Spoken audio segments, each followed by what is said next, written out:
एक बार पुनः आपका स्वागत।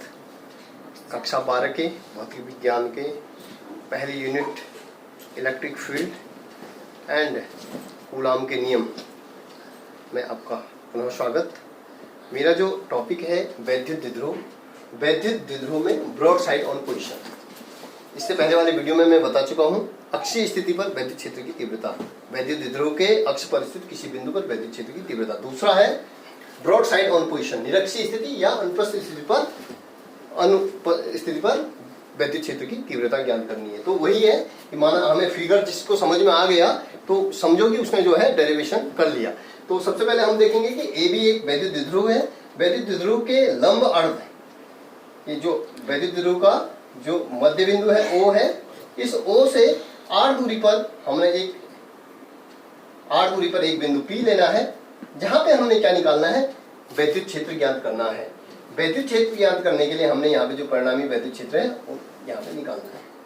अब हमारा जो फिगर है प्लस Q आवेश के कारण बिंदु P पर वैद्युत क्षेत्र की तीव्रता, ये थीटा एंगल में झुका हुआ है, और माइनस Q आवेश के कारण वैद्युत क्षेत्र की तीव्रता, ये आप देख रहे हैं, ये आपका हो जाएगा ये बिंदु P है। अब देखिएगा B के कारण P पर वैद्युत क्षेत्र की तीव्रता आप इस प्रकार से इसको आगे बना लेंगे, ये हो जाएगा E1, और बिंदु माइनस Q आवेश के कारण बिंदु P पर वैद्युत क्षेत्र की तीव्रता ये E2, ये हो गया। और परिणामी जो वैद्युत क्षेत्र है P पर हमने वैद्युत क्षेत्र की तीव्रता यहाँ पे ज्ञात करनी है, परिणामी P ज्ञात करना है। तो उसके लिए हम लोग क्या करते हैं, उसके लिए हमें, आपको पता है कि ये वैद्युत द्विध्रुव है। वैद्युत द्विध्रुव मींस जिसमें दो समान एवं विपरीत आवेश एक दूसरे से अल्पतम दूरी 2l पर स्थित है। तो 2 ये अर्ध बिंदु हो गया इसका, तो ये L इसको मान लीजिएगा, और L इसका ये भुजा होगी, और बिंदु O से r दूरी पर कोई बिंदु P है जहां वैद्युत क्षेत्र की तीव्रता ज्ञात करनी है। तो अकॉर्डिंग टू पाइथागोरस थ्योरम ये आपका एक त्रिभुज बन गया, त्रिभुज POB। ये जो बिंदु है B है, POB में according to Pythagoras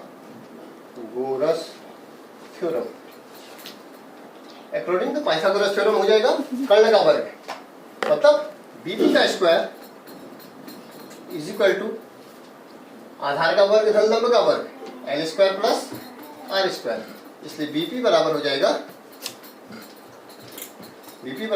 under root L square plus R square. उसी प्रकार से इसकी डिस्टेंस में मिल जाएगी, हमें AP भी मिल जाएगा, BP और AP ये हो जाएगा under root L square plus R square, और ये हो जाएगा वही चीज L square plus R square. Same चीज है, यहाँ से यहाँ की दूरी और यहाँ की दूरी क्या है, सेम है। अब हमने क्या निकालना है, प्लस Q आवेश के कारण बिंदु P पर वैद्युत क्षेत्र की तीव्रता E1 और माइनस Q आवेश के कारण बिंदु P पर वैद्युत क्षेत्र की तीव्रता E2 है। तो हमें जो है यहाँ पे E1 के मतलब AB के अनुदिश E1 निकालना है। तो यहाँ पे हमने क्या करना है, इनको वियोजित करना है। क्या करना है, वियोजित करना है।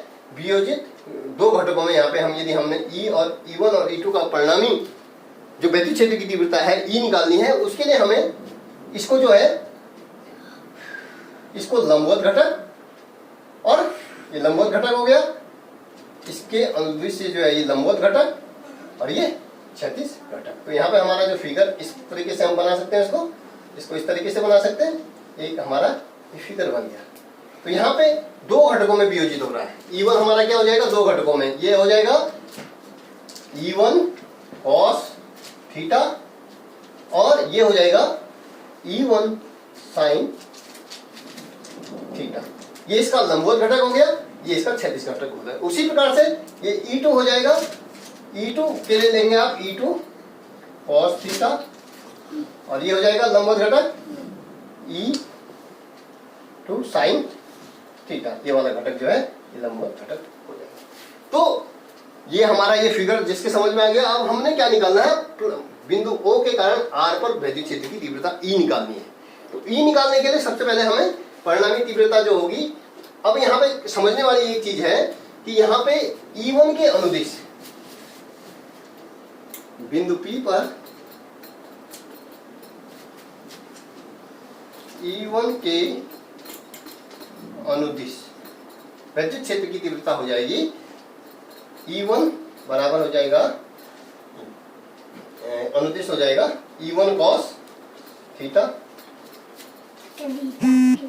E1 के बिंदु P पर सेम चीज आएगी, बिंदु P पर E1 के लंबवत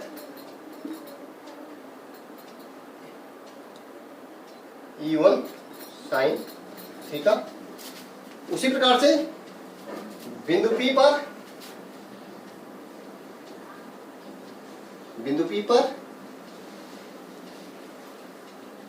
P पर E2 के अनुदिश E1 E2 cos थीटा, और बिंदु P पर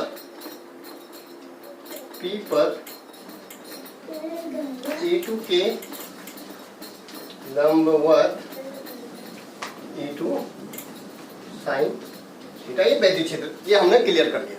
तो यहाँ पे जो है ये चार चीजें हमारे पास आ गई। यहाँ पे जो परिणामी वैद्युत क्षेत्र निकलेगा तो आप देखिएगा जो लंबवत घटक हैं ये एक दूसरे E1 साइन थीटा और E2 साइन थीटा, ये क्या है, एक दूसरे को क्या कर देंगे, निरस्त कर देंगे। लंबवत घटक क्या हो जाएंगे, निरस्त हो जाएंगे, और जो क्षैतिज घटक होगा वो क्षैतिज घटक एक दूसरे को क्या कर देंगे, जोड़ देंगे। जो परिणामी जो वैद्युत क्षेत्र की तीव्रता होगी, समझने की कोशिश कीजिएगा। तो परिणामी जो वैद्युत क्षेत्र की तीव्रता E हो लेंगे हम, वो हो जाएगा E1 जो अनुदिश घटक है, AB के अनुदिश जो घटक है, ये वाला घटक और ये वाला घटक, ये इसके अनुदिश है, किसके, AB के अनुदिश, ये क्या हो जाएंगे, जुड़ जाएंगे, और लंबवत घटक हमारे क्या हो जाएंगे, घट जाएंगे। तो E1 साइन थीटा प्लस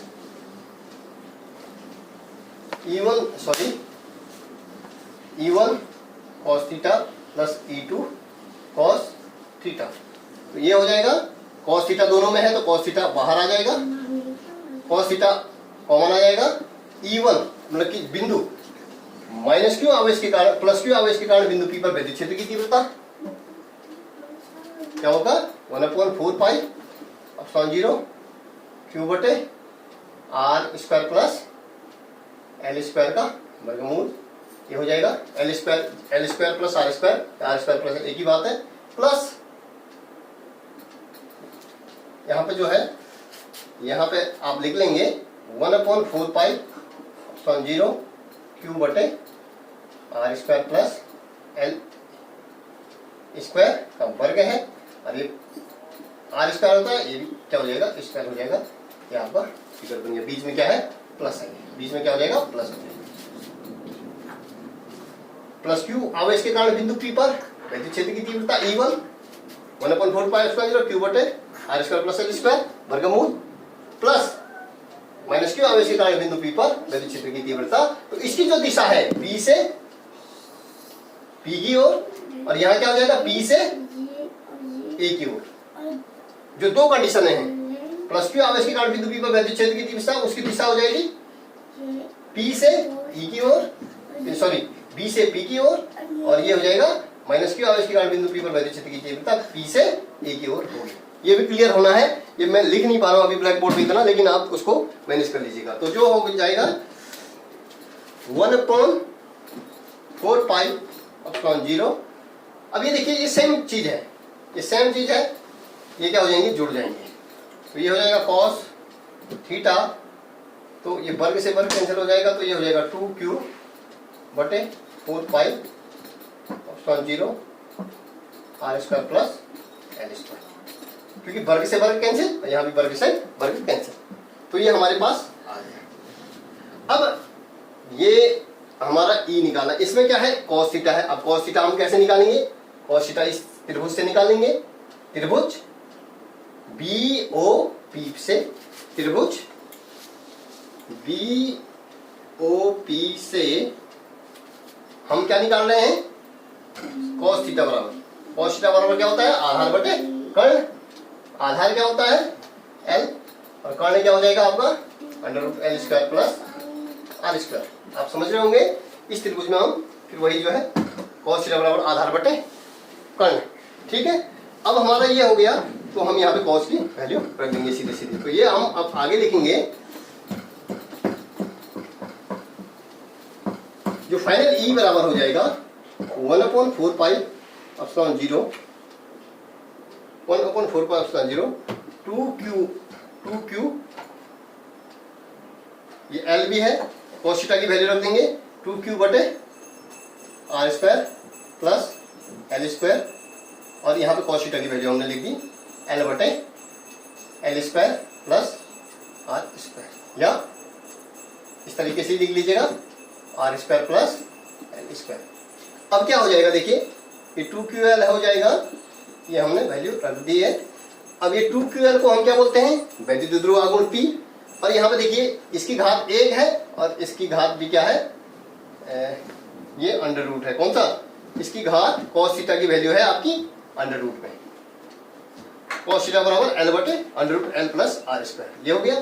तो हम इसको इसकी घात ऐसे न लिख करके हम इसको लिख सकते हैं इसकी घात 1/2, ये मैंने लिखा।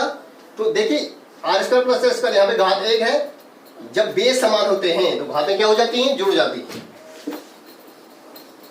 जब बेस समान होते हैं तो घातें जुड़ जाती हैं, तो ये हो जाएगा 1/4 पाई एप्सिलॉन 0 2ql को हम सीधे सीधे लिख लीजिएगा p बटे ये हो जाएगा r plus R square plus L square, इसकी घात 1 है, बेस समान होते हैं तो घातें जुड़ जाती हैं, 1 प्लस 1 बटे ये हो जाएगा 1 प्लस 1/2, इसको 2 1 जा 2 3/2, इसको सीधे सीधे हमने लिख दिया 3/2।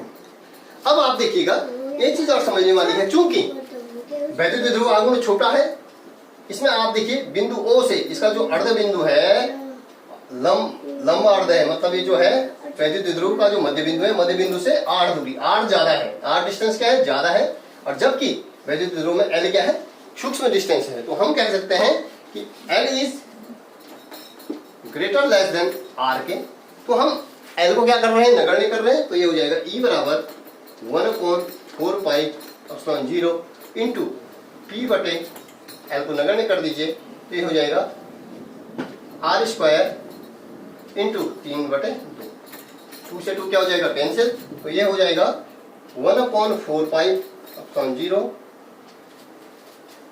p बटे आर क्यूब, यही जो है E बराबर 1/4 पाई एप्सिलॉन 0 p बटे आर क्यूब, यही वैद्युत ध्रुव के निरक्ष पर स्थित वैद्युत ध्रुव के निरक्ष पर स्थित वैद्युत क्षेत्र की तीव्रता है। तो मुझे लगता है कोशिश मेरे द्वारा की गई है, लेकिन जो है मुझे लगा कि आपको समझ में आ गया होगा। इसी के साथ आज का जो टॉपिक है वो समाप्ति है। अगला टॉपिक में फिर अगले टॉपिक के लिए फिर आऊँगा, और मेरा आपसे आग्रह है, यदि आपकी समझ में आ गया होगा, आपको अच्छा लगा हो, तो आप इसको सब्सक्राइब जरूर कीजिएगा। धन्यवाद।